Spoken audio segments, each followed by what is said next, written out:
It's bad enough when you're married to an adulterer. It's never ever excusable.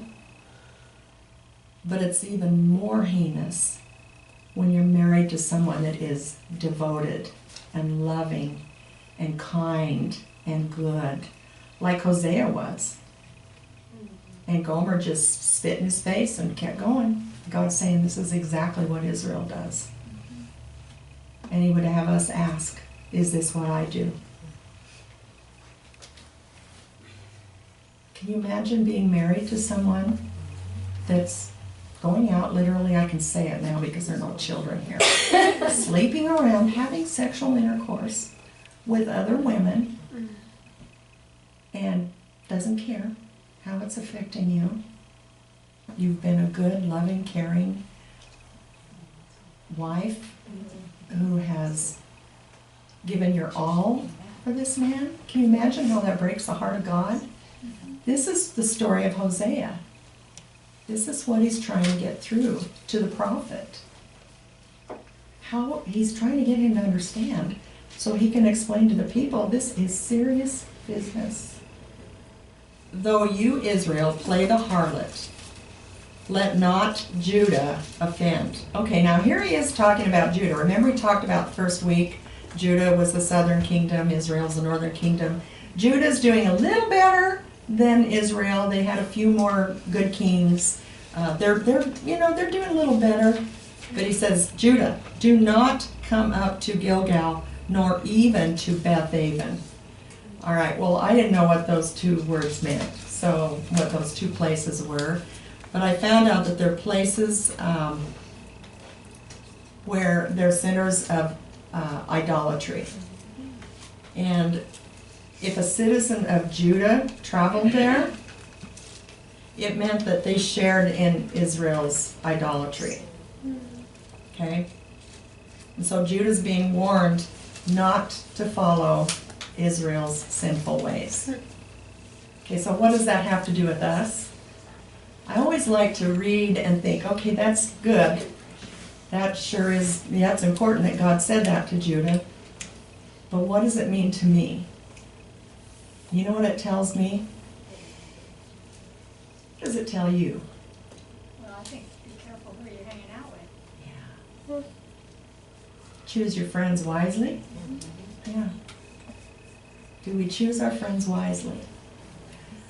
Oh, you guys are patting each other. You choosing your friends wisely, aren't you?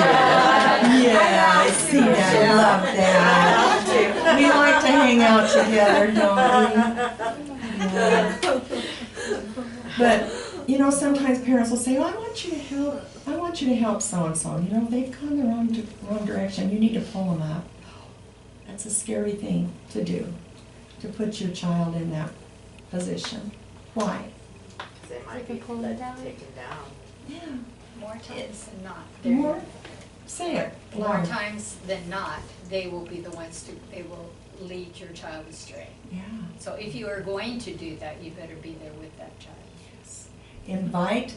I'm all for bringing, helping out a child who's making bad choices and being there for them. I'm all for it. But like Cheryl said, I would bring that child into your home, have them sit at your table, be a part of your family. Because inevitably, and it's not just our kids, but it's us too. When our friends are the wrong kinds of friends, we will more than likely go their way rather than they come up. And so that doesn't mean we don't have friends like that. What are your thoughts on that? What do you guys think?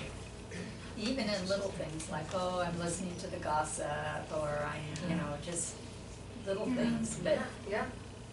Right? And And the the word word listening to joining. yes. listening, what's that? If The you go next from step. listening to the gossip to joining. You enter in. Well, Yeah. that old saying, birds of a feather flock together. Right. You know, you can't stay in that for a long period of time and not become part of it. You just You can't. can't. You And can't. we're not You supposed get to. dragged into That's it. right. So what do we do?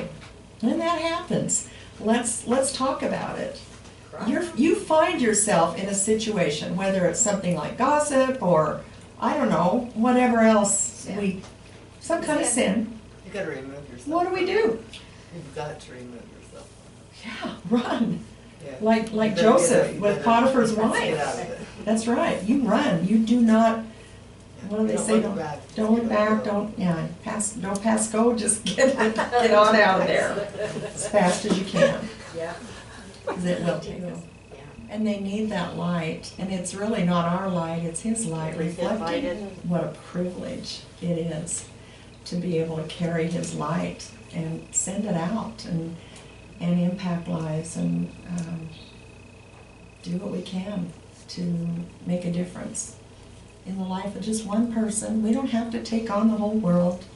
One friend told me once, well, how can you even sleep at night? If you believe, she said, you believe 2/3 of the world is going to hell, and I said, well, I don't know the percentage. I don't know.